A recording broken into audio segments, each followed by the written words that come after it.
social portugueses, na televisão, na rádio, nos jornais, e como autor tem 12 livros, 2 dos quais foram publicados já este ano e que vão estar em destaque também esta tarde. A Última Lição de que falei, e também Postal do Dia, uma adaptação a livro de uma conhecida e popular rubrica radiofónica e das redes sociais.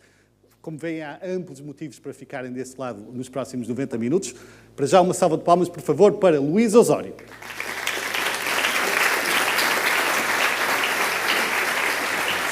Obrigado.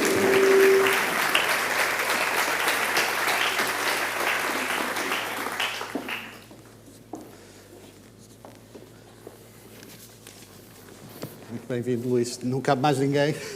Maravilha. O Porto é a minha cidade.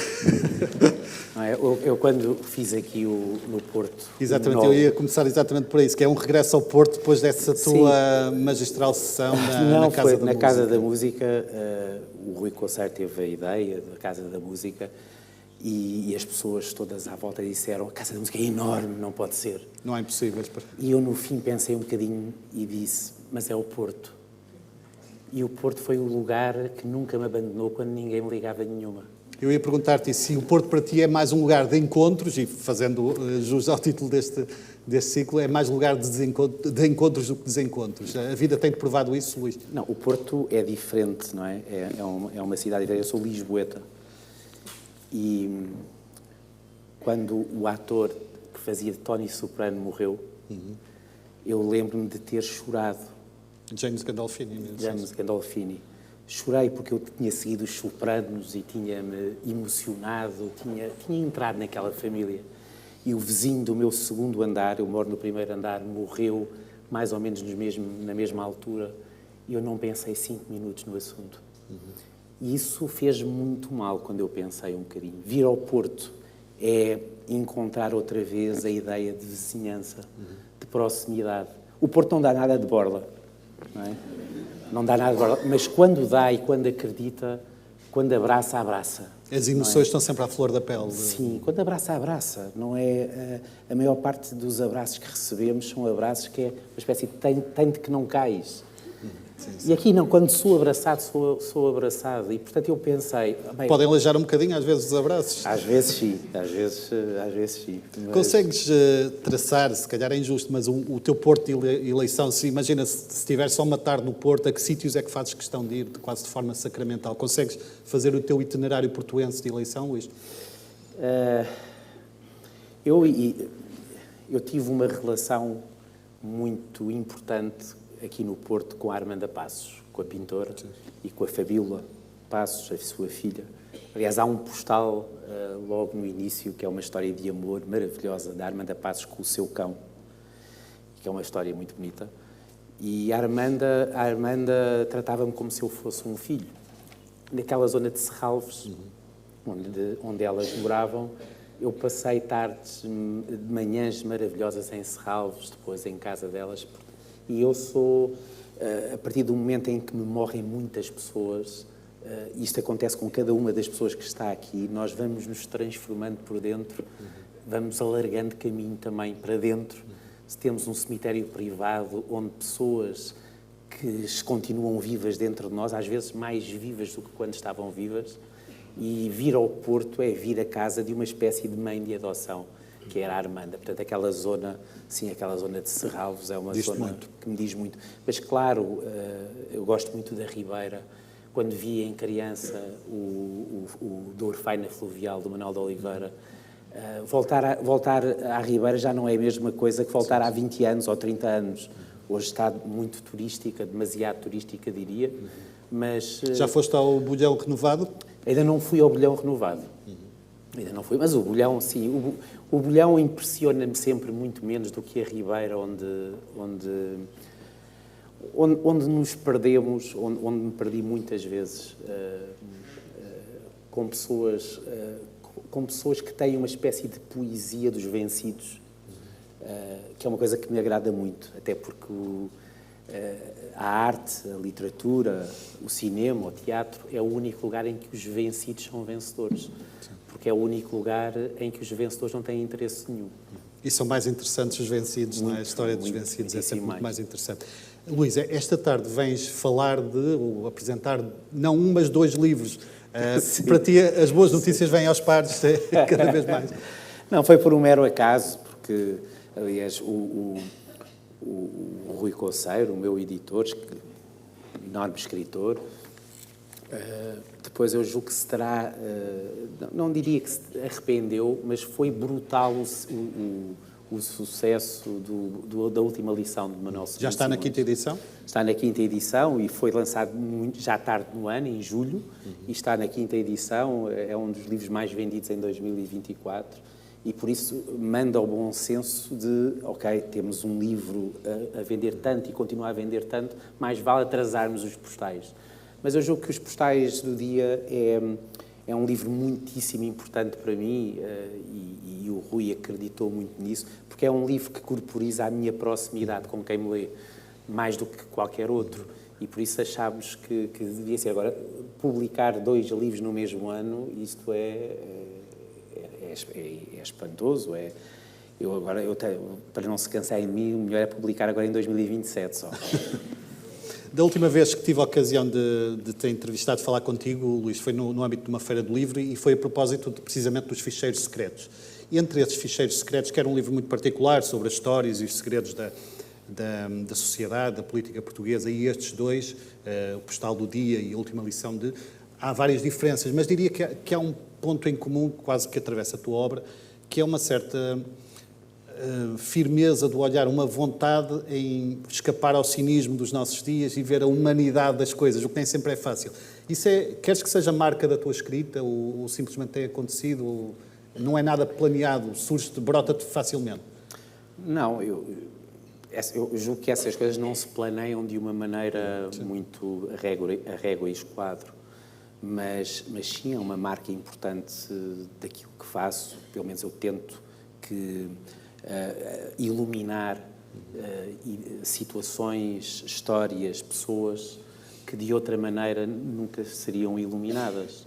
E este é um tempo também em que nós olhamos e não vemos, não é? Muitas vezes, em que as agendas mediáticas, o jornalismo, em que os livros que saem muitas vezes são todos muito, muito parecidos uns com os outros e em que as histórias dos vários jornais, das várias televisões, das rádios, são muito parecidas umas com as outras, como se nós tivéssemos perdido a faculdade de colocar o ênfase no nosso olhar, na forma como nós olhamos. E para mim, contar histórias de pessoas comuns, mas de histórias de pessoas que se aproximam das nossas histórias, não é? Das histórias das pessoas que me leem. Porque, na verdade, cada um de nós é um mundo diferente. Cada um de nós tem uma história única que pode dar como se diz, não é? Pode dar um livro, mas também se pode definir num único parágrafo. As duas coisas. Sendo que, às vezes, definir num único parágrafo até custa mais fazer bem do que num livro. Mas, por outro lado, nós amamos, desamamos, nós temos esperança, temos raiva, temos medo. Somos diferentes e únicos, mas parecidos uns com os outros, também sem paradoxo. E eu tento encontrar essa bissetriz que nos ofereça um sentido também. Entre esses 2 livros de que estamos a falar esta tarde, a Última Lição e o Postal do Dia, há duas dimensões que eu acho muito interessantes. Porque, por exemplo, no Postal do Dia tu tentas e mostras a grandeza das pessoas humildes, e na Última Lição mostras uma pessoa grande em vários aspectos, não é? Com um currículo grandioso. Sim. E mostras a sua humildade, a sua forma desarmante de ver as coisas, não é? É muito bonito esse paralelismo. E sim, por um lado, o Manuel Sobrinho Simões, teremos a oportunidade, não é, de o ouvir, é um sábio, é um dos poucos verdadeiros sábios portugueses. E aquilo que mais impressiona nele, eu conhecemos há muitos anos, aquilo que mais me impressiona é a forma desassombrada como ele diz que não sabe, quando não sabe. Isso é uma coisa espantosa, é quase revolucionário, não é? Porque nós vemos as pessoas que dão opinião em Portugal... Hoje em dia é ao contrário, cada pessoa alardeia um conhecimento que não tem. Sabem tudo, não é? Nós às vezes até vemos a mesma pessoa falar de manhã em Gaza, falar à tarde sobre o Futebol Clube do Porto e à noite sobre... São os chamados tudólogos, não é? Sim, e isso é terrível, porque ao falar de tudo realmente não se sabe de muita coisa na profundidade. Este é, aliás, um tempo que privilegia a superfície e não a profundidade, ou que privilegia o barulho e não o silêncio, ou privilegia a rapidez e não a lentidão. E aquilo que privilegia é contrário à própria lógica da criação. Não é? Um criador precisa da lentidão, precisa do silêncio, precisa da profundidade, e são 3 palavras que este tempo não permeia. E isso é muito, muito complexo, muito complicado. Agora, a tua pergunta é muito interessante e certeira, porque, sim, foi uma coisa que eu pensei. Por um lado, iluminar uma vida que já está iluminada, mas oferecer uma espécie de eternidade num livro que tentámos os dois, que fosse o mais simples possível. Fosse um livro, isso interessa muito, que é tentar descodificar uma linguagem que é muito complexa, não é? Muito complexa mesmo, numa linguagem simples que possa ser entendida por professores catedráticos e por pessoas que nem sequer têm a lógica de ler. E o Postal do Dia é exatamente a mesma coisa, fazer esse esforço de iluminar, por um lado, muitas das histórias são histórias de pessoas desvalidas. Ia perguntar-te exatamente isso, Luís. Começas, precisamente, embora o Postal do Dia esteja habitado por muitas pessoas célebres, famosas, poderosas, fizeste questão de começar pelos esquecidos, pelos oprimidos, pelos mais fracos. Porquê? Por ser simbólico também. Por ser simbólico, por ser... É sempre o lugar, e eu começo pela história do Emplastro, do Fernando, que é uma história muito simbólica daquilo que é o nosso... Atenção que eu não me estou a excluir, aliás, eu comecei por falar de Tony Soprano, não me estou a excluir desta lógica. Todos nós já nos rimos do Emplastro. O Emplastro tem esta coisa extraordinária, ter o dom da ubiquidade. Sim. É capaz de estar ao mesmo tempo a festejar um título do Futebol Clube do Porto, na queima das fitas em Coimbra e na procissão do Adeus em Fátima, desde que haja uma câmara. Mas sempre me interessou perceber verdadeiramente, se nós olhássemos e percebêssemos quem é este homem, como é que ele se chama. Não, e resultou porque eu dei por mim, depois de ler o postal da vez seguinte em que vi o Emplastro num direto televisivo, dei por mim não a ver aquela figura habitual, muito característica, mas esse lado mais humano, e ajudou-me a iluminar a personagem. Eu fiz esse postal quando soube a história de um acidente, não é? De um acidente. Já agora, o Fernando, o Emplastro, nasceu no dia 25 de Abril. Nasceu no dia 25 de Abril e eu fiquei muito impressionado, não é? Porque da mesma maneira que há pessoas que sempre o trataram também bem, riam-se, mas há outras pessoas que estes anos todos o humilharam, não é? Que atiraram dinheiro, deram dinheiro para ele rir, para ele dançar, para ele assustar, humilhando. Mas para o Fernando não há pessoas más, são tudo pessoas boas. Um bocadinho como aquele passarinho, e por isso é que eu contei a história, quando soube essa história, que era um passarinho que estava preso num poste de alta tensão na Estação das Devesas, e ele subiu há uns anos, 20 anos, talvez 20, 25 anos, subiu e apanhou um choque e ficou em coma várias semanas. E a primeira coisa que ele fez quando abriu os olhos foi perguntar: e o passarinho? E o passarinho? E essa história impressionou-me tanto que resolvi abrir, porque o emplastro que quando nasce e sabia-se que logo a partir de uma família da Praia da Madalena, muito pobre, miserável, aos 5 anos ele já não tinha ninguém, aos 10 anos já trabalhava numa fábrica, e ele tinha o bilhete para não ser, não é?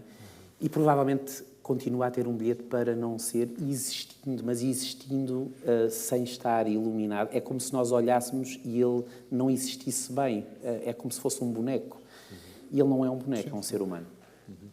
Estes postais são também uma tentativa de fixar o instante, porque, como disseste no início, vivemos tempos fugidios, não é? Em que os dias se correm, assemelham-se uns aos outros, e aqui, através desses postais, muitas vezes acertas no alvo, há essa tentativa de fixar o instante, quase como uma Polaroid dos nossos dias.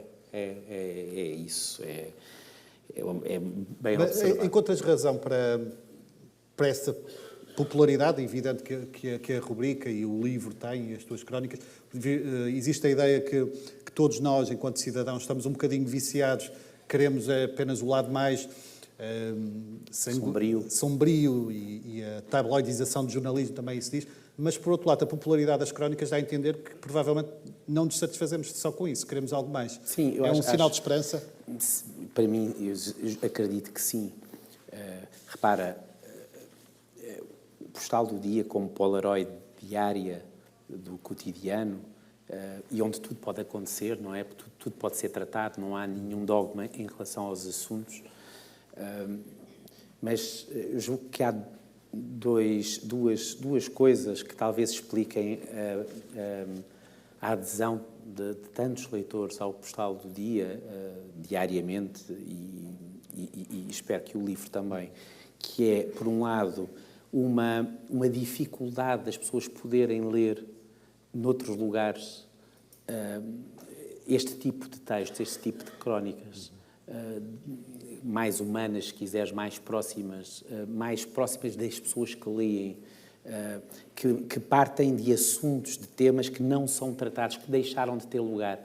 A empatia, as ideias absolutas deixaram de ter lugar, não é? Nós já não falamos de amor, já não falamos são assuntos quase como se fossem menores, quando na verdade são os assuntos que verdadeiramente são essenciais, estruturais nas nossas vidas. E na comunicação isso deixou de ser possível de ler.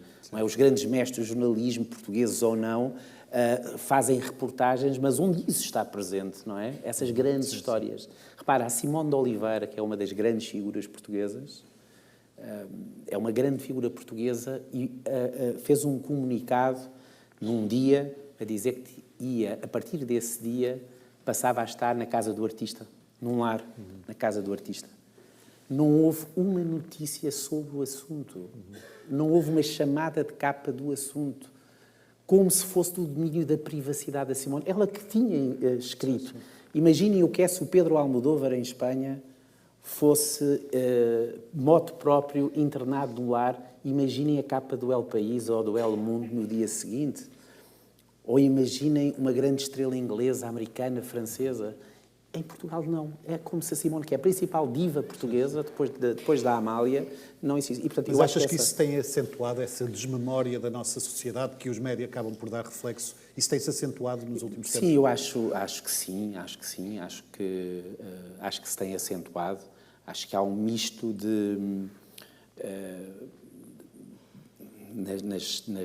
nas agendas noticiosas, uma noção que é uma noção que não é real daquilo que interessa verdadeiramente às pessoas. Acho que há alguma arrogância na maneira como tratamos as pessoas comuns, como se elas não fossem capazes de consumir e de ler e de ver e de ouvir coisas que verdadeiramente não são as coisas de sempre. Nós hoje, cada vez mais, as pessoas que ditam as regras do mercado nas várias dimensões apostam naquilo que vai ao encontro daquilo que as pessoas já gostam, daquilo que as pessoas já consomem. E isso faz com que, logicamente, não haja espaço para aquilo que as pessoas precisam. Os grandes projetos nascem, não dão aquilo que as pessoas querem, mas aquilo que as pessoas precisam, não sabendo aquilo que as pessoas precisam. Sim. E, portanto, o risco de falhar é muito maior, mas vale muito mais a pena arriscar. E achas que ser otimista, ou pelo menos estar em contraciclo com essa tendência dominante da trilogia trágica, não é? Da morte, do sangue, ser otimista nos dias que correm dá muito trabalho? Sim, eu sou um otimista, mas não sou um otimista militante. Eu tenho algumas...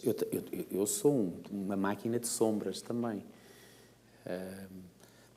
Sou uma máquina de sombras, mas que criei dentro de mim próprio diques de proteção. Aliás, o Daniel Sampaio, que é se a Armanda é uma mãe adotiva O Daniel Sampaio foi um pai adotivo, diz-me muitas vezes: "Ó Luís, a única coisa que tu não podes fazer é consultar um psicanalista. Não o faças, porque tu conseguiste criar as coisas tão bem, por favor, não desmontes, vais estragar tudo." E, portanto, sou uma máquina de sombras. E onde é que a escrita surge aí? Quão importante é para o teu equilíbrio? Eu não tenho a certeza. A escrita, para mim, não é... escrevo e é um exercício quase muscular, não é? É um músculo que a partir de determinada altura exerci com esforço e a partir de determinada altura esse esforço passou a ser diário.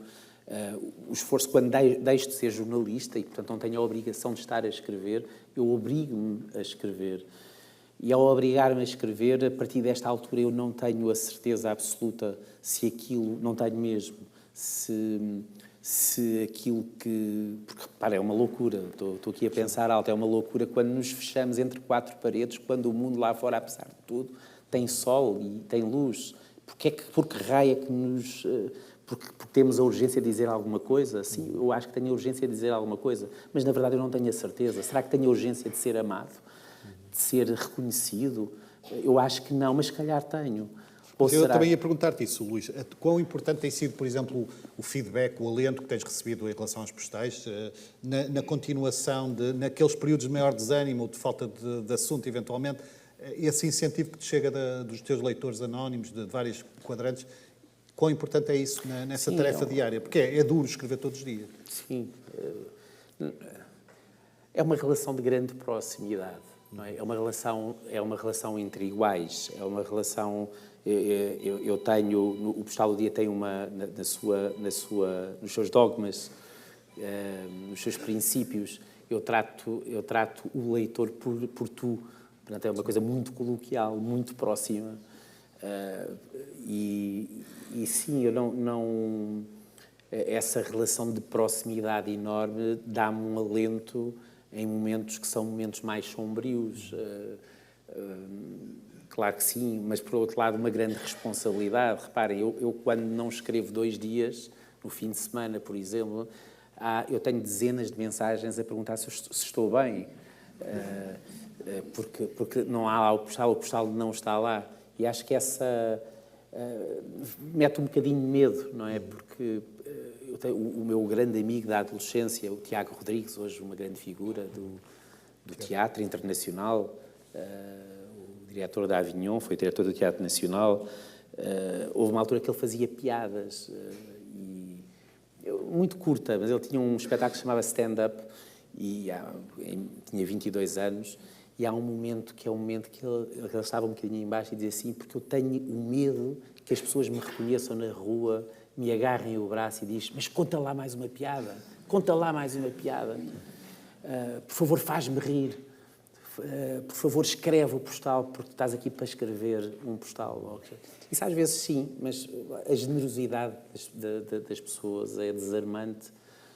Eu fiz pessoas, tenho relações de grande proximidade com leitores de alguma maneira dependo disso. É uma coisa, acho que sim. Sim.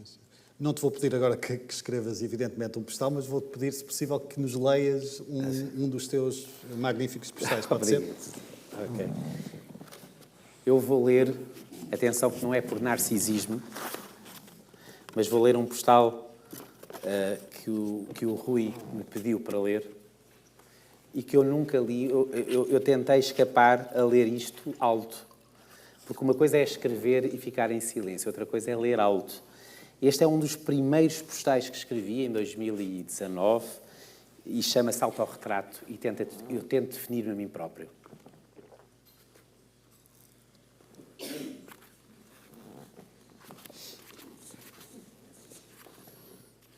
Autorretrato. Os postais que escrevo são quase sempre sobre a atualidade. Tenho sido insultado, o que faz parte, umas vezes por pessoas de direita, outras por apoiantes do governo, qualquer que ele seja, outras pelos meus amigos comunistas e até já fui insultado por militantes do Bloco de Esquerda e por racistas e fachos, isso é todas as semanas. Também por pessoas do Porto, por acharem que não gosto do Presidente da Câmara ou por ser do Benfica. E por gente de Lisboa e do Benfica, por acharem que não defendo o Benfica nem a cidade de onde sou. Os maçons já me atacaram por acharem que sou do Opus Dei e os do Opus Dei já me acusaram de ser maçom. Os ateus acham-me beato e os beatos ateu. Os socialistas acreditam que sou comunista. Os comunistas socialista. Os jornalistas escritor e os escritores jornalista. Alguns juram que sou um vendido, outros que sou um vendido de merda. Há quem jure que sou homossexual como se fosse pecado de selo e outros que sou homofóbico, apesar de falar muito do meu pai, apenas para esconder a minha verdadeira natureza. Deixa-me que te diga, apesar de não ser importante, não sou afiliado em nenhum partido, não sou praticante de nenhuma religião, não sou maçom, não sou sócio do Benfica, nem de coisa nenhuma. Escrevo aquilo que penso, de acordo com as minhas convicções e sem esperar nada em troca. Não tenho nada contra os partidos, pelo contrário, já recusei integrar 2 vezes listas partidárias para ser deputado e em lugares elegíveis. Não me interessa, não tenho qualquer ambição política. Tal não me transforma num tipo humilde. Não tenho nada de humilde, infelizmente. Tenho-me em boa conta, sou arrogante quando me sobe a mostarda ao nariz, detesto pessoas que rebaixam outras ou que insultam sem sequer perceberem que o estão a fazer. Sou de esquerda, nunca votei no PSD ou no CDS, já votei no PS, no Bloco de Esquerda ou no PCP. Quando era miúdo pertencia ao PSR e aos 23 anos estive no PS, fui a 3 reuniões e nunca mais lá pus os pés. Se escolhesse um lugar onde me sinto mais próximo, teria de me sentar à mesa do PS, mas o PCP é o partido com gente que mais admiro. Era o partido do meu pai. Quando escrevo contra o PCP, há uma parte de mim que sofre. Fico a pensar no assunto, a remoer, o Sr. Freud explicaria.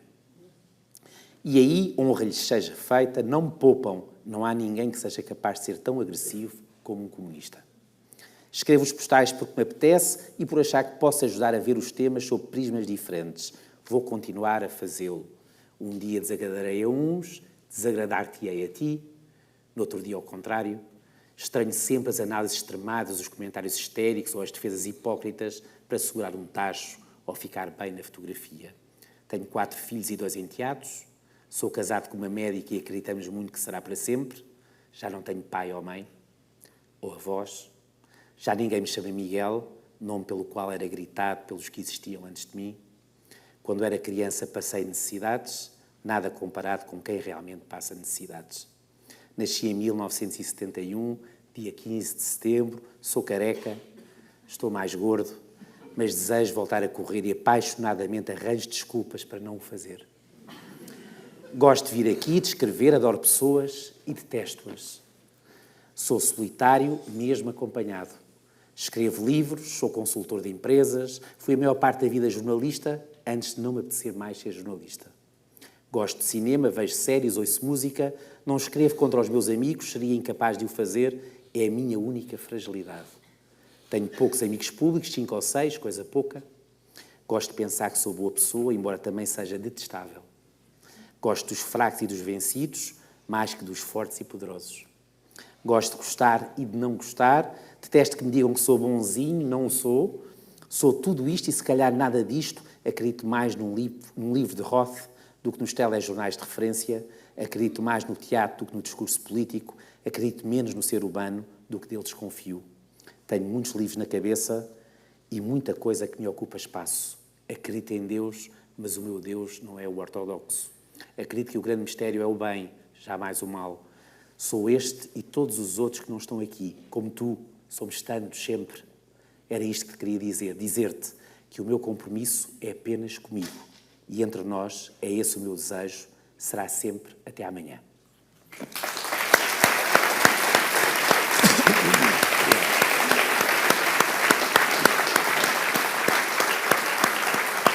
É um belo autorretrato, E há bocado perguntava-te, nem de propósito, se o incentivo dos outros, se o alento que recebes para escreveres o postal diariamente é um incentivo a continuares, diria, depois de escutar novamente, é que escreves sobretudo por ti também, não é? Porque faz parte de ti a escrita.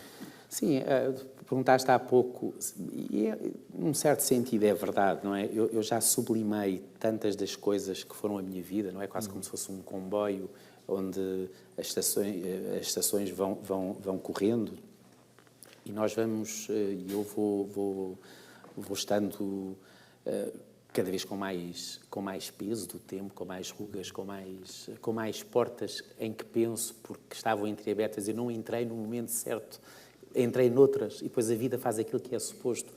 E vamos carregando fantasmas também daquilo que não fizemos. Mas, ao mesmo tempo, a vida é imprevisível sempre. E isso é a matéria de todas as vidas. E sim, de alguma maneira, escrevo para me salvar. Para me salvar todos os dias do não sentido, não é? Do não sentido, de achar que talvez este seja o meu propósito de estar aqui.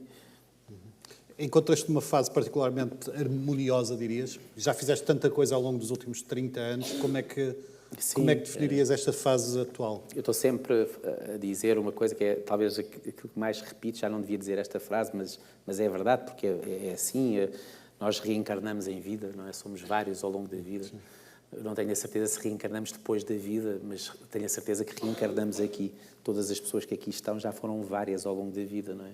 E a pessoa que eu era quando conheci quando me casei pela primeira vez e tive os meus 2 filhos mais velhos, era um tipo vagamente parecido comigo, mas não era eu, era outro.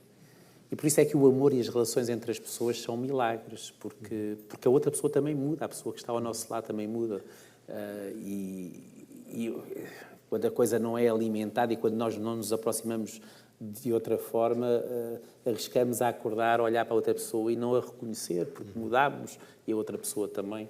E isto falo daqui, mas poderia falar de tudo o resto, não é? Dos amigos, das profissões, da escrita, é tudo diferente, não é? Quando aconteceu-te certamente que o livro que tu leste e que te marcou a adolescência e que tu releste 20 anos depois, já não te soube ao mesmo. Sim. O livro é o mesmo, nós é que mudamos. Nós é que mudamos. Já te aconteceu tu teres, comeres aquela sandes de queijo ou de qualquer outra coisa, ou aquele prato que a tua avó fazia, e podes comer outra igual, mas nunca mais te vai saber a mesma. Mas, Luís, sentes que hoje valorizas mais determinada faceta? Não, por exemplo, não tanto... recordo-me, por exemplo, do teu início profissional muito, muito intenso. Foste também um privilegiado no sentido em que conviveste com uma grande geração que estava... Uma elite, sim. Uma elite do Fernando Assis Pacheco, desses grandes nomes, e ao mesmo tempo fazias parte de uma nova geração.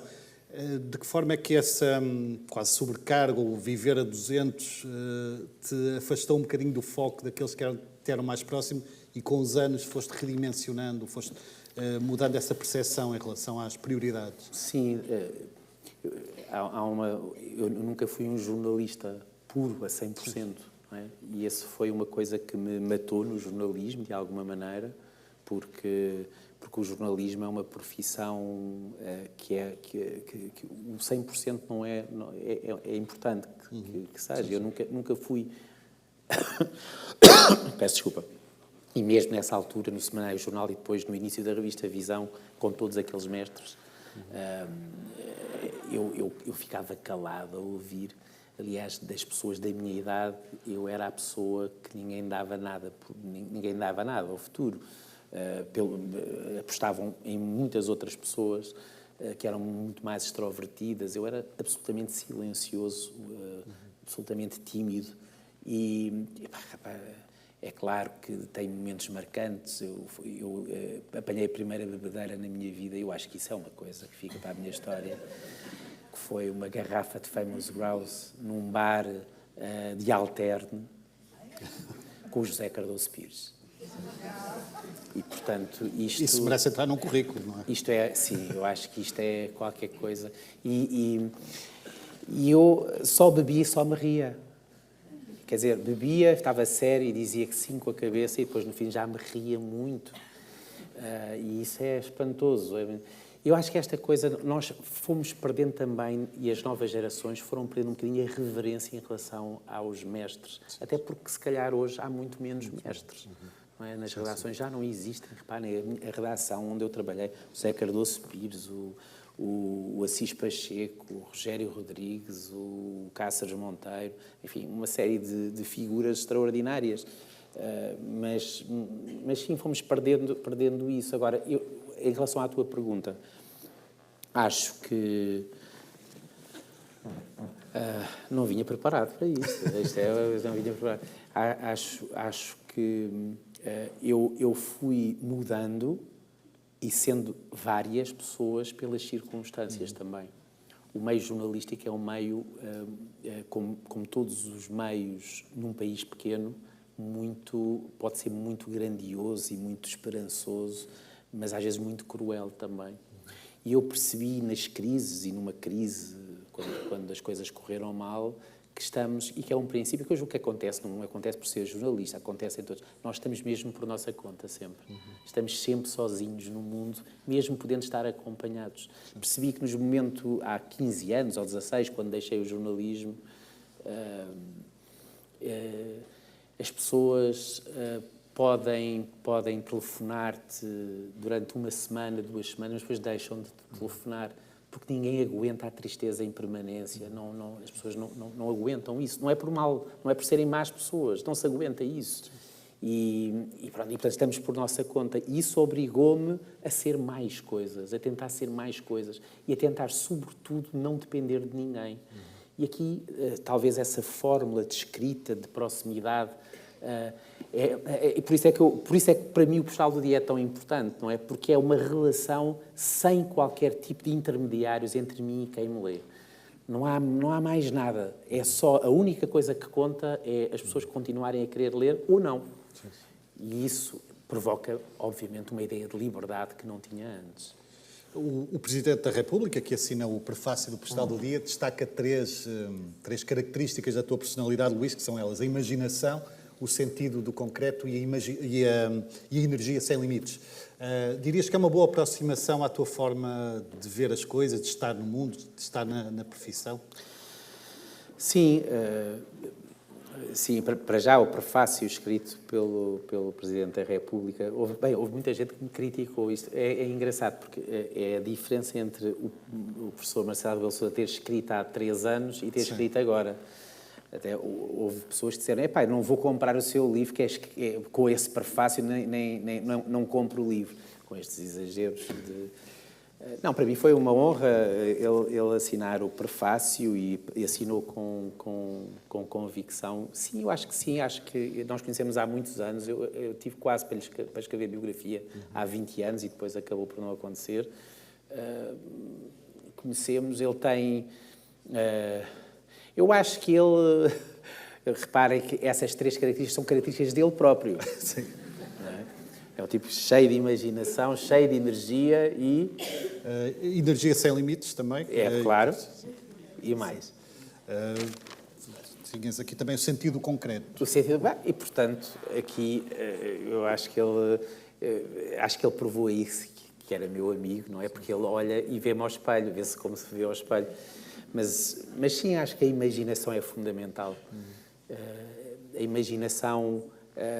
que é uma palavra também muito em desuso, não é? As pessoas não querem, as pessoas que cumprem resultados... É quase visto como um defeito quando não é. É quase visto. O imaginar aquilo que não existe e tornar aquilo que não existe concreto é aquilo que define a criação e o ângulo que se escolhe.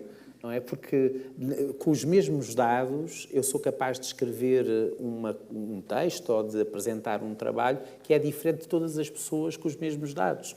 E a forma como se coloca o olhar vai determinar o modo como nós construímos a história. Luís, vamos já alargar a nossa conversa, mas pedia-te, até para finalizar esta parte do Postal do Dia, que nos lesses, por favor, novamente um exemplo. Do Postal. Eu vou, então... Vou ler só um texto. É muito difícil. Não é dos melhores postais aqui. Não é. Mas eu sabia que tinha que ler 2 postais. Não sendo dos melhores postais, eu só vou ler apenas porque é muito leve e não fala de ninguém em concreto. Porque eu, se falasse aqui e escolhesse algum postal sobre alguém em concreto, há sempre suscetibilidades. Então... Não é um postal. É um postal que abre o segundo capítulo e que se chama Gostava de ser um cavalo marinho. Sou muito amigo das 3 mulheres com quem casei. Estamos na vida uns dos outros, acompanhamos os nossos fracassos e sucessos. Fomos refazendo a vida, mas nenhum de nós gostaria que não tivesse corrido bem. Sim, casei 3 vezes, embora não me orgulhe disso. Sempre quis ser como um cavalo marinho. Conheces a dança que fazem todas as manhãs? Conheces a forma como o casal se cumprimenta assim que desperta? Um no outro, colados, como se estivessem a escutar, como se estivessem todos os dias a conhecer-se. Algumas vezes, nessa dança de namoro perpétuo, mudam de cor. Não sou um conservador. Aceito todos os modos de amar, mas se pudesse escolher, desejaria ser o cavalo marinho que apenas conhece um único amor.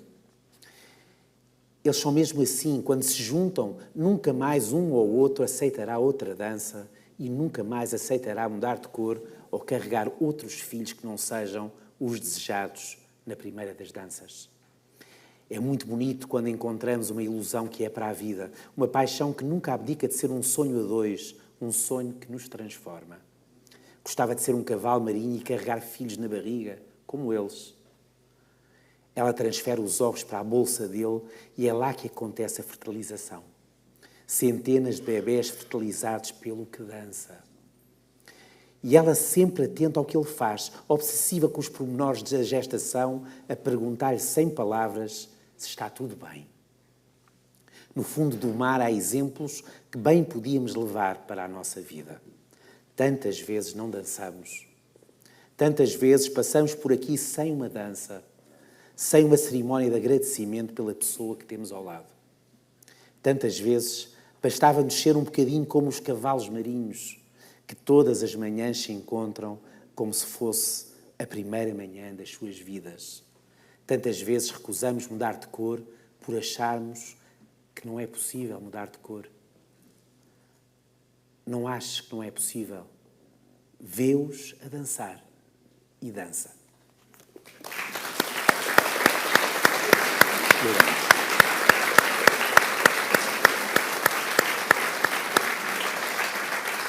Muito obrigado, Luís. Como prometido, vamos então falar do outro livro, também muito importante, escrito pelo Luís Osório já este ano, saiu em julho, e é o primeiro volume de uma nova coleção da Contraponto, intitulado A Última Lição de. O primeiro convidado desta sessão é alguém que conhecemos muito bem, com um currículo impressionante, professor Manuel Sobrinho Simões, a quem peço uma salva de palmas, por favor.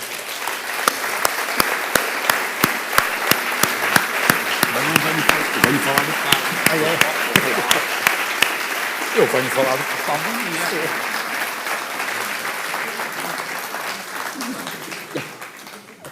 Eu não venho falar do livro dele. Não. Venho falar do Portal do Dia. Também, que é um também. espanto. Não me lixo, quer dizer. Isso é... Não, porque O eu professor acho... é que sabe. Eu estive a ouvir tudo o que Sim. eles diziam. E vocês têm... O livro é um espanto. Agora, é muito engraçado como é que ele conseguiu fazer uma coisa chamada o Postal do Dia. Poderia parecer que tem um tom que é aleatório. Ele é um obsessivo. E, reparem, ele fez cerca de 2.000 postais do dia. E tem menos de 100 que selecionou. E, portanto, ele selecionou 5% dos postais do dia. E fez 10 capítulos e entreteceu a coisa de uma forma maravilhosa, mas é estruturalmente uma coisa super elaborada. E, portanto, as pessoas têm que ter consciência, e é por isso que eu adorei o livro, porque ele, neste tom que poderia parecer uma coisa en passant, não, tudo aquilo, de resto repararam que agora começou o segundo capítulo com uma coisa sem pessoas, o cavalo marinho. Assim como acaba a quarta da velocidade, eu até por acaso gostava que você lesse esse, que é muito bom, da velocidade. A gente tem a nossa vida sempre a adiar e a correr e a correr e a correr. Portanto, ele, só para lhes dar... E eu acho que deviam ler o livro, porque eu li li depois do livro, do seu livro.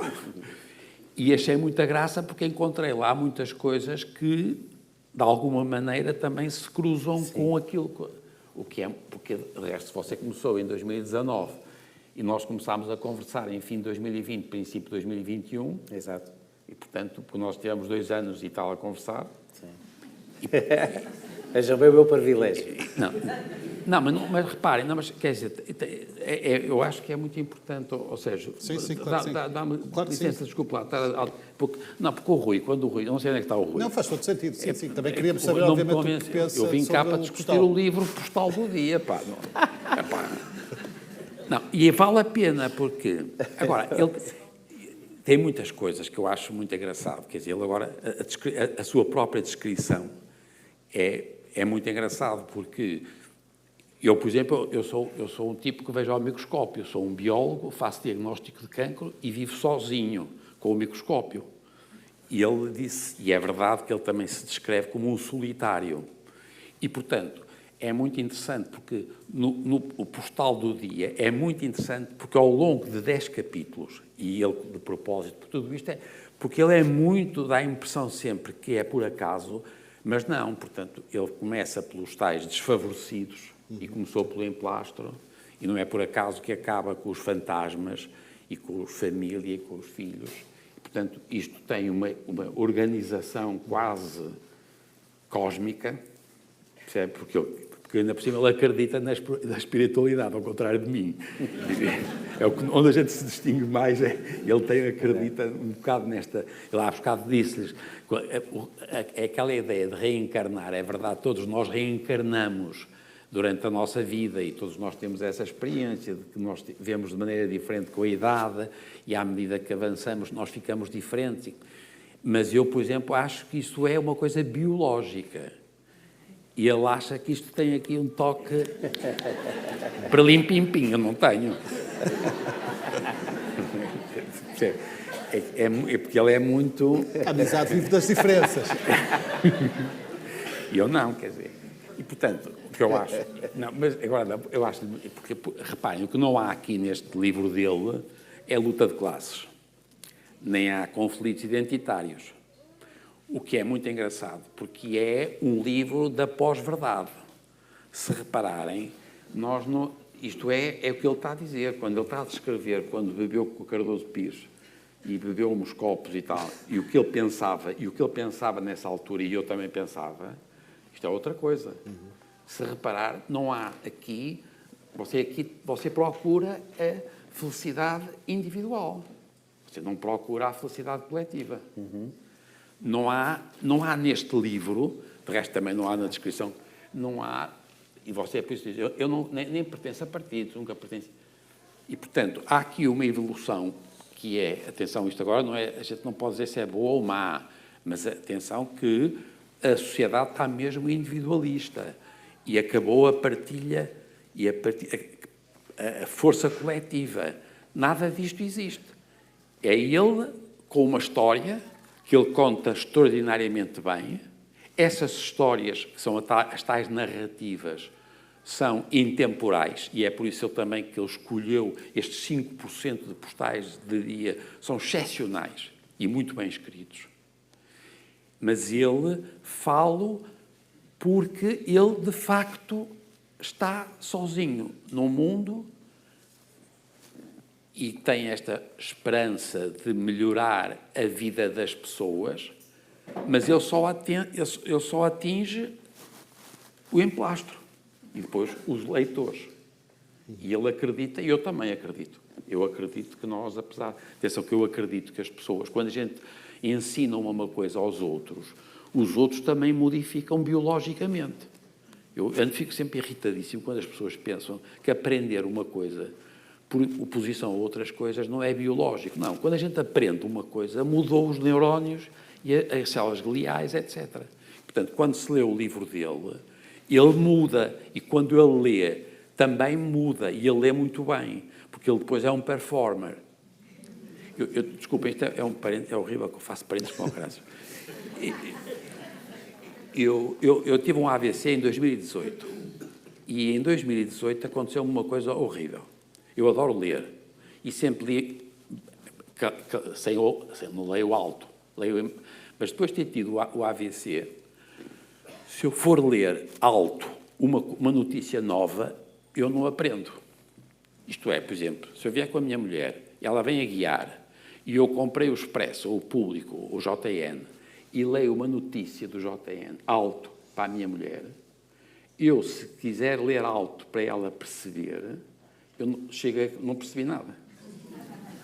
E eu não sou parvo, e, portanto, eu se ler baixinho, percebo. Estão a ver o que quero dizer? Isto é biológico. E, portanto, o valor dos livros é extraordinário porque os livros passam exatamente pela capacidade de, quando a gente lê um livro, nós mudamos.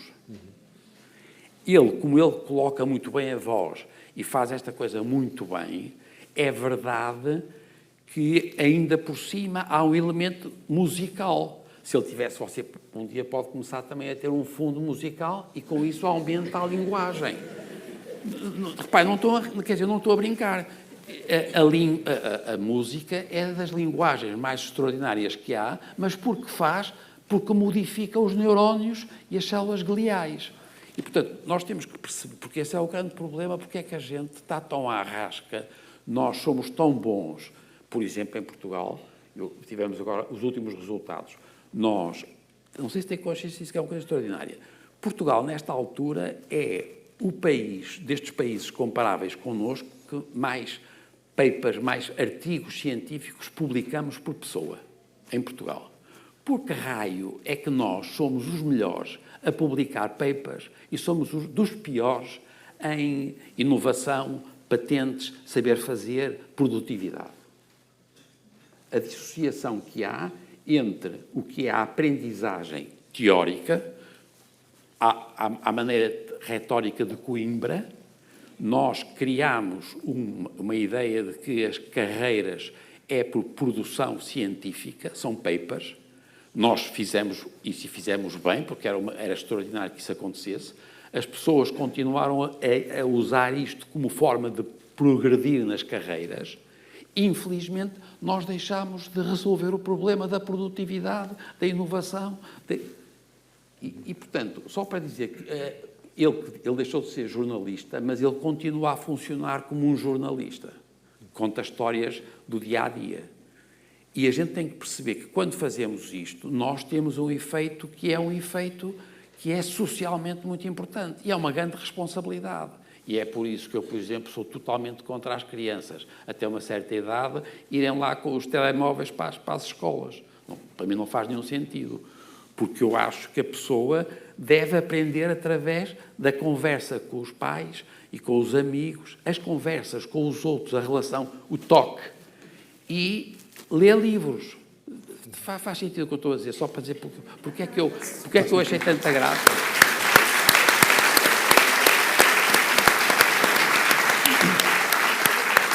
Professor, permita-me só perguntar se costuma acompanhar a rubrica?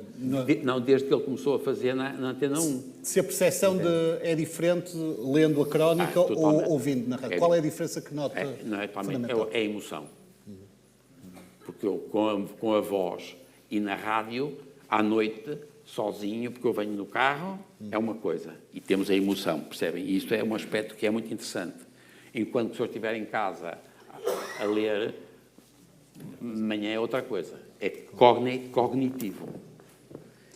E o que eu achei graça, já agora, desculpem lá, porque acho que as pessoas acham piada, porque isto tem graça é conversar uns com os outros. Nós cada vez conversamos menos uns com os outros. O Portuga não fala com ninguém, de resto nunca pergunta. Isso é que tem. Sabe tudo, mas nunca pergunta. Portuga é um espantoso. Mas é engraçado. Eu, por exemplo, o que eu achei engraçado, estava coisas que eu não conhecia, e coisas que me tocou. Eu conhecia bem o Cláudio Torres, porque o Cláudio Torres foi um tipo que ajudou muito o António Amorim, que já morreu, que era um tipo fora de série em ciências, é o tipo mais notável da genética populacional que nós tivemos, que nós tínhamos recrutado. E quando o Cláudio Torres quis começar a estudar, se porventura, quando tinha havido a invasão dos tipos os árabes, os muçulmanos tinham invadido. O Cláudio Torres fez ao António Amorim esta pergunta: será que nós, quando formos estudar nos cemitérios, vamos encontrar camadas de alterações genéticas que são próprias de uma determinada população que vem naquela altura e não vem no resto? E não se encontrou isto, encontrou-se aquilo que o Cláudio Torres sempre disse, era que a nossa incorporação de gente que vinha do norte da África eram comerciantes, em pequenos números, nunca tivemos exércitos, portanto, não há em Mértola nenhuma estratificação de genes que tenham vindo de fora. Mas, portanto, nós ficámos amigos de lá há muitos anos, eu com o Cláudio Torres, e nunca tinha ido, que é uma vergonha para mim, nunca tinha ido a Mértola. E há 5 ou 6 anos, pela primeira vez, fui lá e encontrei a Manuela Barros, a mulher dele, que é das mulheres mais extraordinárias. Atenção, era uma velhinha, eu também já sou velhinho, mas ela ainda era mais velhinha que eu. Uma mulher do outro mundo, percebe? E eu fiquei totalmente mesmerized. Eu encontro aqui e você tem lá a história, percebe? E eu sei que ela morreu e que eu tive uma chatice, para a gente foi inveja, tudo isto foi... E, portanto, percebem, quer dizer, o que é? Porque eu não tinha ouvido, porque eu não sei quando é que você contou, se calhar isto é de 22, portanto, já se calhar passou, eu não ouvi na rádio, e eu li, e, portanto, e era uma mulher extraordinária, e a descrição é extraordinária. E, portanto, para mim foi uma emoção extraordinária ter encontrado como é que ele tinha tido exatamente a minha impressão, separados com 2 formações totalmente diferentes, porque ele é consultor de empresas e é jornalista, eu sou um tipo que vê ao microscópio e tal. Como é que a gente tinha percebido que havia aqui uma pessoa tão extraordinária? As pessoas. E outra coisa também que me fez impressão, que eu não conheço, que é o Herman, mas a descrição que ele faz do Herman, sou eu, a correr para tudo. Porque por acaso é um bocado humilhante, mas paciência. Mas ele também... Mas percebem? A correr, sempre a correr. Percebe? Eu continuo, eu estou aqui, desculpa, eu estou assim, porque eu prometi que vinha cá hoje, e fui ontem a outro sítio, e ainda vou na próxima semana, e só posso ser operado depois de acabar esta minha, porque eu prometi que ia, e portanto agora ando a tomar tramadol, porque senão tenho umas dores horríveis. Até estou com a voz mais entramulada. Desculpa, muito obrigado. A intervenção do professor, para não variar, é muito sumarenta e há muito por onde pegar. Uma coisa que retive, e perguntava a Luísa Osório, se achas que o olhar de jornalista ainda está aí presente, embora já não seja jornalista, mas é jornalista para sempre, não é? Mas como é que vês essa observação muito pertinente do professor? Mas sabes, Sérgio, que depois do professor falar, isto faz lembrar aqueles espetáculos que começam com Pink Floyd e acabam em Tony Carreira.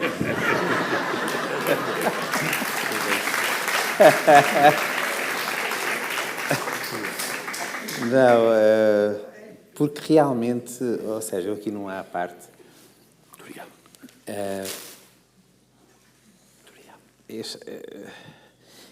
Eu conheci muita gente, não é? Conheci muitas pessoas, conhecemos muitas pessoas. O mundo este nosso mundo, o país é muito pequeno. Acabamos por conhecer toda a gente e definitivamente não há ninguém como o Manuel Sobrinho Simões.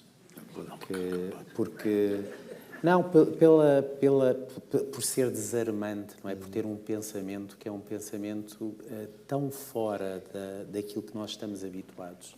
Eu não estou a dizer que não sou um bom comunicador, sou. Mas é a diferença entre o Manuel Germano e o género humano. Você é fora de série. Não, ok, sou um bom comunicador, mas estamos a falar de outra coisa, não é? É uma outra dimensão, não é? É uma outra dimensão. E foi através dessas 170 horas de conversa que tiveram que a relação, que a amizade se aprofundou, podemos dizer que sim. Sim, nós temos, sim, já acontecia, nós temos uma relação que é uma relação, evidentemente, de uma geração diferente. eu sou muito reverencial para o professor Manuel Sobrinho Simões, porque não consigo ser de outra maneira. Portanto, é uma relação de grande respeito, não é uma relação de intimidade.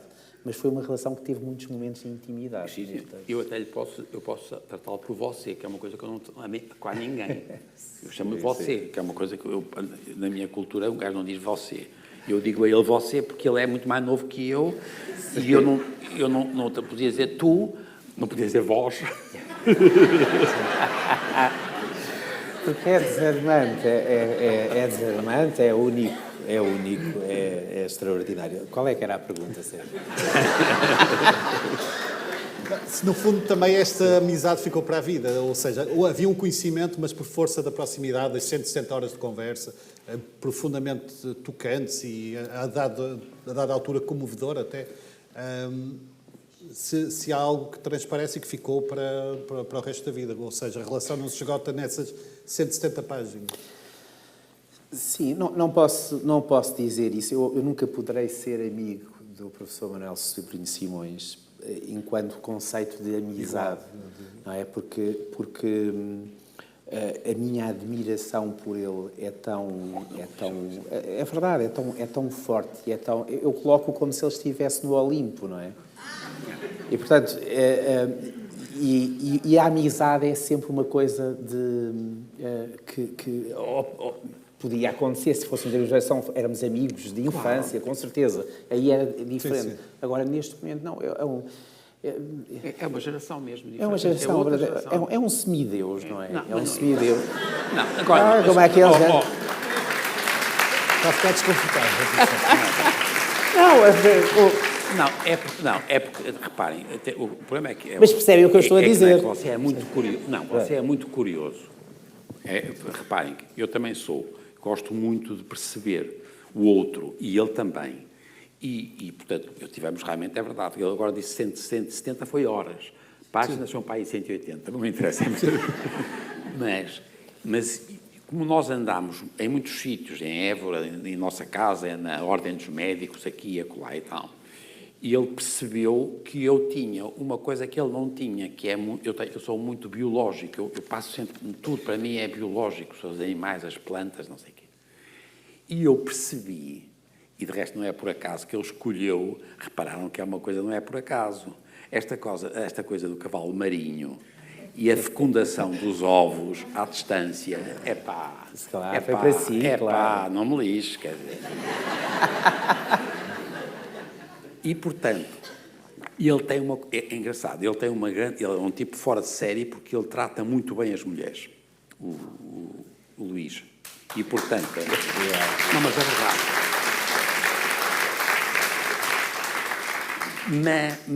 Mas ele percebeu que as mulheres são diferentes dos homens.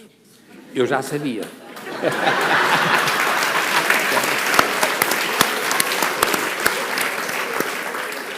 E se forem ver, encontram algo... Ele tem pérolas. Reparem, ele tem pérolas. Se vocês forem ler bem, o homem escreve, ele tem uma com muita graça, que é o problema da menstruação. E é verdade, os homens não menstruam e as mulheres menstruam. Atenção que ele nunca faz, no texto, ele nunca faz isto por oposição aos homens. Ele fica espantado... Mas eu também fico, quer dizer, eu também por acaso, quer dizer, é uma coisa do caraças. E ele tem isso, o sangue todos os meses. Atenção que é um postal do dia fresh. E pior, quando ele diz, e a inveja da menopausa? Ele foi risqué. Estão a vir? O que tem muita graça. E eu que sou biólogo e que sou médico, que sei o que é a menopausa, o que é que significa, o que é que não significa, e as razões, etc.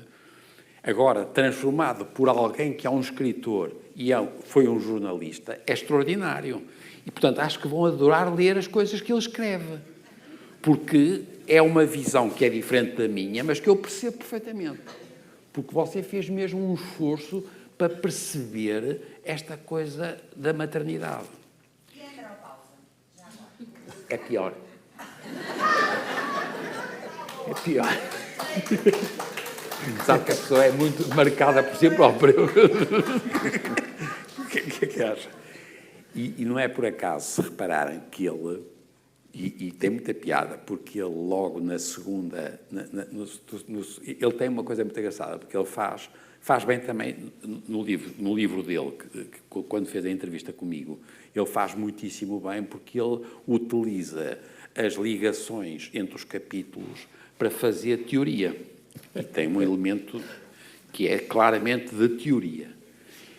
Que ele faz também aqui nisto. Ele faz nisto. E nesta tem muita graça, porque é quando ele descobriu a placenta. E a placenta também é uma coisa extraordinária, quer dizer, para amor de Deus, quer dizer. E eu acho que uma vez estávamos a falar, eu acho muita graça à placenta. Atenção, que eu acho muita graça. A primeira coisa que eu acho mais graça é a flor. A flor é o grande salto, porque foi quando a gente começou a misturar os genes de um lado e do outro. As plantas dão um salto extraordinário. Atenção, ter uma flor dá um trabalhão. E é muito, atenção, é como fazer uma criança também, que é muito consumidor de energia. E a flor é um salto qualitativo notável, e foi isso que deu o grande salto nas plantas, foi que começaram a misturar. E estávamos a falar sobre, já não sei porquê, mas foi numa altura em que nós começámos a perceber, agora porque esta coisa da Covid foi muito engraçada, porque a gente percebeu que havia muito mais vírus do que a gente pensava. Ainda por cima não são seres vivos, são partículas. Com a inteligência artificial, descobriram-se no último ano 70 mil novos vírus.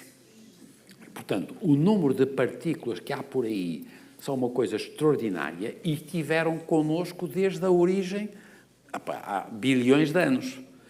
E, portanto, foi à custa da incorporação de ADN por vírus ou partículas semelhantes que nós fomos criando as diferenças.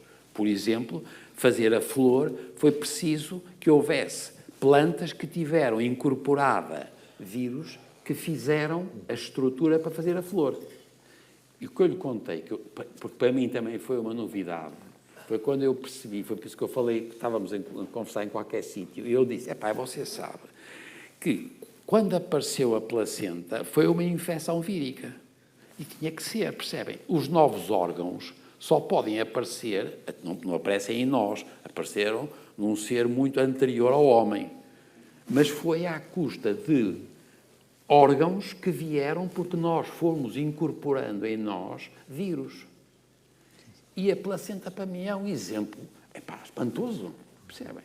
E reparem que tem consciência, por exemplo, que a placenta que nós temos, e que ele diz, porque ele diz com graça uma coisa que também é verdade, e a gente, eu que sou médico e que tinha tive aulas práticas de obstetrícia, aquela coisa quando fica a placenta, aquela estrutura enorme dentro do balde, reparem, a placenta é uma coisa extraordinária, porque se repararem, é alguma coisa que vai ligar entre a criança e a mãe. E agora reparem, para que se ligue a mãe à criança, é preciso que esta estrutura, a placenta, invade o músculo, como se fosse um cancro. Não sei se têm consciência disso. É a única situação humana em que um tecido normal nosso invade o músculo uterino da mulher. Invade, sem que aquilo seja maligno. E reparem, é tão importante esta coisa dela entrar para dentro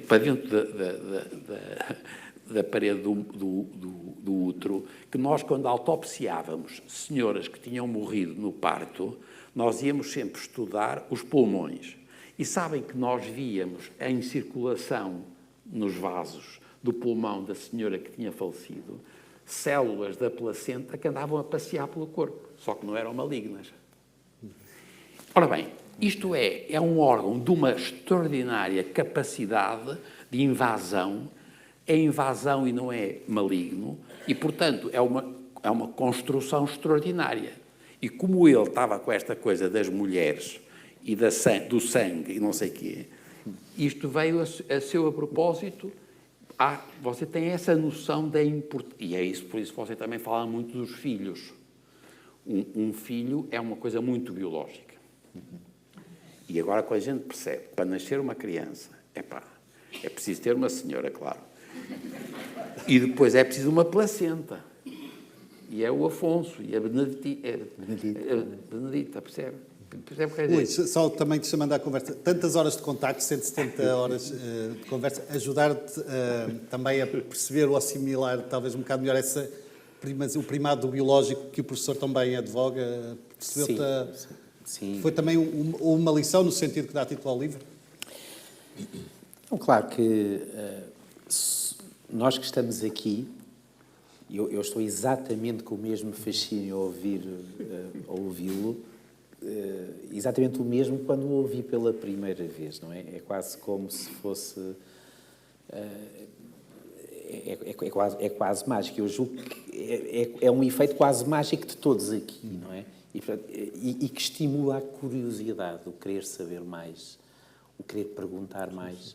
Uma das coisas mais magníficas do conhecimento é que um cientista pode gastar uma vida para responder a uma única pergunta. E se tiver sorte, consegue responder essa pergunta. Mas o que é extraordinário é que depois dessa pergunta respondida, nascem 10 novas perguntas que não existiam antes. É quase uma coisa interminável. E eu creio que esse princípio de humildade de pensamento do professor Manuel Simões é também muito evidente, não sendo ele um homem humilde no sentido Não, de qualquer nome. mas não é. Mas eu também não, mas eu também Mas é não um sentido sou. de humildade em relação ao mundo. Mas já agora uma coisa, só porque é verdade, e nós discutimos muitas vezes, é verdade que ele nunca se arma aos cágados de saber coisas que não sabe, mas eu também não, e eu explico sempre, por exemplo, para me definir, eu sou um professor de medicina, percebem? Eu nunca fui um cientista muito bom, pelo amor de Deus. Médio, bom. Não, palavra de honra. Palavra de honra. E é por isso que ele também tem já agora, voltamos à memória, é que eu adorei o livro, vocês, pelo amor de Deus, ele tem um texto sobre ser professor, também de novo, como acontece sempre, não é por acaso, estas coisas ou começam ou acabam, percebe? Tudo isto, atenção, que o Rui deve ter ajudado, não sei, o Rui Conceiro, mas senão, tudo isto tem aqui uma organização, mas ele tem esta coisa do ser professor, e é verdade, ser professor é a coisa mais importante que pode haver numa sociedade, e ele de resto...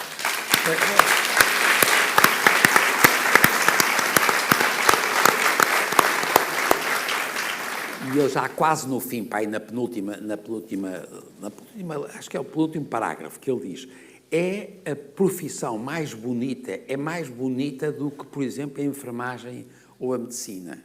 E porque é uma coisa única, um tipo de ser professor, e é verdade que é através das perguntas, e é o gosto do contacto com os outros. De resto, a Mafalda até chama os professores adubos.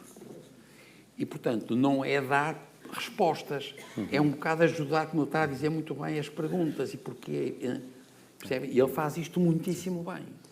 Luís, sei que tens preparado também uma leitura, um excerto da última lição de... Não me lixe, leia antes o seu coisa. Não, leia o coisa, que é tão bom, caramba, não. Aquela coisa, o Hermano José a correr. Somos especialistas. Eu não posso fazer, eu celebro que fico... Somos especialistas. É bom, isso é muito bom. Bem, somos especialistas em adiar a nossa vida e isto passa tão depressa. É o fim do capítulo 4. É o fim do capítulo 4. Começa pelo Herman, atenção. Há uma lógica. Vamos passando pela vida e com o gastar do tempo especializamos na arte de deixar para amanhã. Adiamos as coisas importantes, os telefonemas de reconciliação, os ajustes de contas, com o que nos sufoca e do qual não nos conseguimos libertar. Mantemos casamentos infelizes, mantemos trabalhos que nos aprisionam, mantemos hábitos que nos travam. E encontramos explicações para adiarmos a vida. Somos verdadeiramente especialistas nisso, por ser sempre mais fácil nadar em águas paradas. Falo também por mim. Raramente aceito convites para sair, ou porque está frio, ou por estar cansado, ou porque me apetecer para estar no sofá, ou desistir um pouco da minha vida para embarcar nas vidas das personagens das séries. Talvez envelhecer seja isso. Talvez seja pensarmos que fica para a próxima. Digo que bastas vezes isso, fica para a próxima. Fica do meu lado, telefone para a semana ou para a outra. Às 2x3 acabamos nós adiados. Deixamos de ir, de contar, de entender o mundo fora de um lugar onde quase tudo nos acontece previsivelmente. Fica para amanhã ou depois. Aquela viagem de comboio, o filme que acabou de estrear, o telefonema ao amigo que fomos deixando pelo caminho, dos amigos que deixei pelo caminho, a conversa decisiva que nunca tive com a minha mãe, não a agarrei no último abraço, não lhe disse que a amava. E quando o quis dizer já era tarde, já não estava cá, já não podia ficar para amanhã ou para depois da amanhã ou para a próxima. Passa tão depressa isto. Os nossos miúdos crescem rapidamente, os nossos pais envelhecem e morrem, os nossos sonhos vão ficando adiados e nós com eles, sonhos grandes que se tornam pequenos na espera ou impossíveis de concretizar. Aquela viagem, aquele beijo furtivo, aquela declaração de amor, aquele pedido de desculpas, aquele filme visto num drive-in, aquela inscrição para o The Voice ou para um salto de paraquedas. Não fica para a próxima. Hoje não fica para a próxima. Prometes?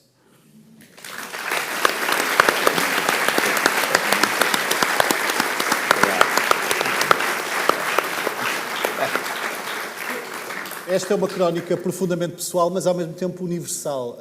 Dirias que é também um dos segredos de tocar tanta gente, fazer com que tanta gente se identifique com essas crónicas. Ao mesmo tempo estás a traduzir o que está no teu íntimo, mas ao mesmo tempo a expressar o que também muitos de nós sentimos. Sentiste isso ao escrever?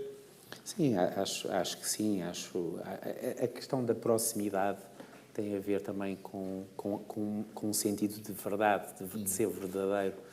E ser verdadeiro é também assumir que não somos perfeitos, não é? Que não sou perfeito, que tenho fragilidades, que tenho maus pensamentos, que tenho erros na vida, penitencio e julgo que essa relação através da escrita funcionou de uma maneira diferente daquilo que eu imaginaria. Tu perguntaste-me uma coisa que eu não te respondi, se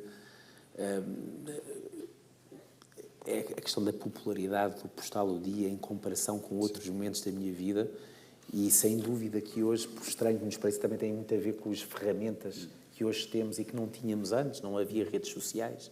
O Postal do Dia nasce como um último recurso para manter uma relação com leitores, porque tinha deixado de escrever nos jornais, não havia hipótese de continuar a escrever nos jornais e, portanto, o Postal do Dia nasce de um momento de grande fragilidade. A ideia de não poder, da minha vida, se transformar e de eu ter de deixar de escrever e ter um eco.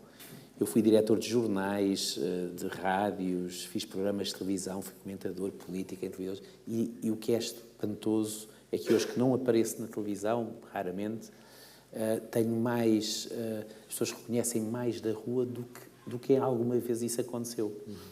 E isso tem muito a ver com o Facebook, obviamente, com as redes sociais, que é uma nova lógica, mas é uma nova lógica que os meios mais conservadores, mais antigos, ainda não compreenderam na sua totalidade.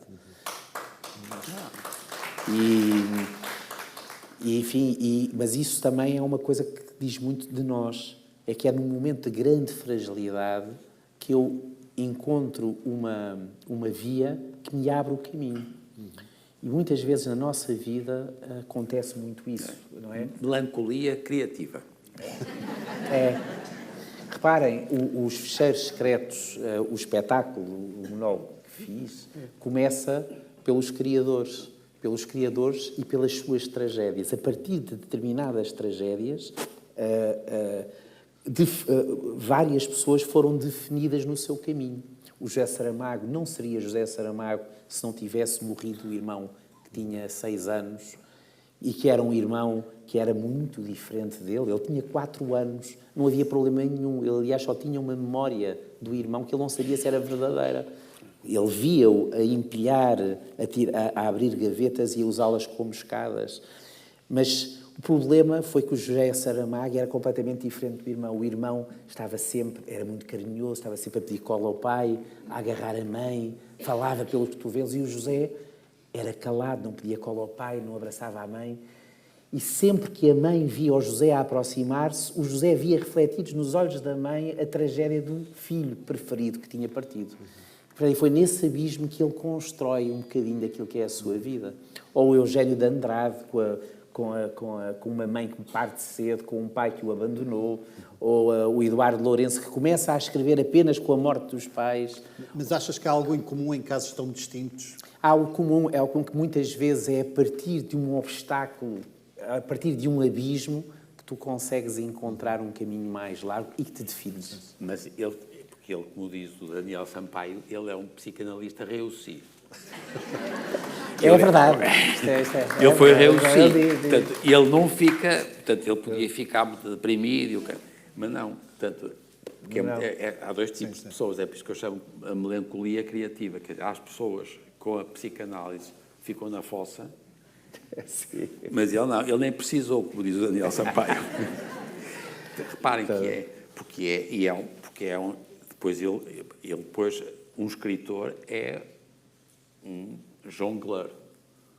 E, portanto, como ele quer fazer um determinado postal, ele também só lhe pega se já tiver entrado nessa... Não percebe o que eu quero dizer? Quer dizer, ele não vai à procura e depois, de repente, descobrir... Isto não.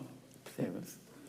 A mensagem dos postais é muito simples e direta e daí também é tocar tanta gente, mas tem também uma leitura mais complexa e, como o professor explicou há bocadinho, como é que vês essas diferentes interpretações de um projeto na sua gênese tão simples, mas que pode ter essa estruturação complexa como a que foi formulada? Eu quis muito, e às vezes sem saber se conseguia cumprir esse objetivo, que alguns dos textos, alguns dos postais, nem todos, mas alguns dos postais terem várias camadas. Não é? E é uma camada, e faz com que o postal possa ser gostado por pessoas muito diferentes, que têm leituras diferentes também sobre... Não é? Há pessoas que gostam muito de uma parte de um postal que é exatamente oposta àquela que outra pessoa prefere oferecer. E sim, isso é feito. Essas várias camadas de profundidade, eu julgo que tento fazer, mas não correndo o risco do postal, todos os postais poderem ser entendidos por todas as pessoas. Isso para mim era mesmo muito importante. E o que está aqui, como referiu o professor, é uma pequena parte das centenas de crónicas que escreveste. A seleção procurou obedecer a tal estrutura de que falava há bocadinho? Eu acho que o professor Manuel Sobrinho Simões disse praticamente tudo sobre essa linha. Mas isso significou que tivessem ficado fora crónicas que diziam muito? Sim, há algumas crónicas que são que caberiam aqui, que são das melhores e que não estão, por dois motivos. Ou por achar que dentro de 1 ano ou 2 anos se perdem. E não há nada pior do que um livro destes, como com este perfil, que depois morre em vida ainda, não é?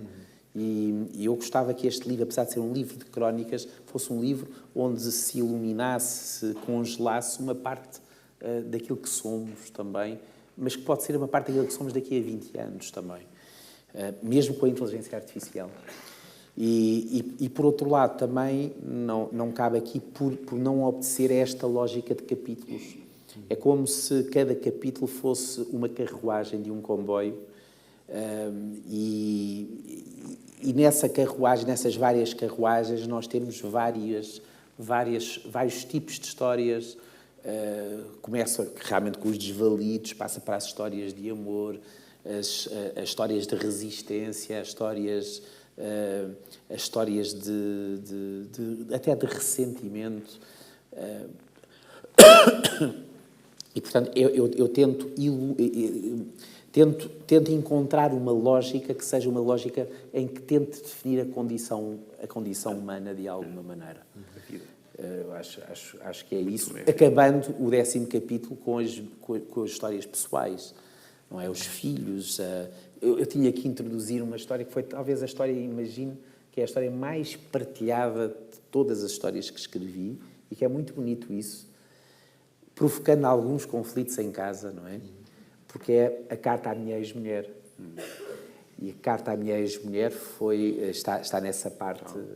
Mas lá está, aquilo que as pessoas, essas milhares e milhares e milhares de partilhas, não foi porque era sobre a minha ex-mulher. É porque as pessoas estavam a ver a sua própria história, não é? Ou histórias que conheciam. Ainda te surpreende essa... Às vezes podes ter uma crónica que porventura penses que vai ter uma grande repercussão e partilhas e acaba por não acontecer e acontece o inverso. Apesar de dominares perfeitamente essa fórmula, esse conceito, ainda te surpreende, ainda há espaço para surpresas na reação das pessoas? Sim, sem dúvida. Sim. Não, há histórias que são...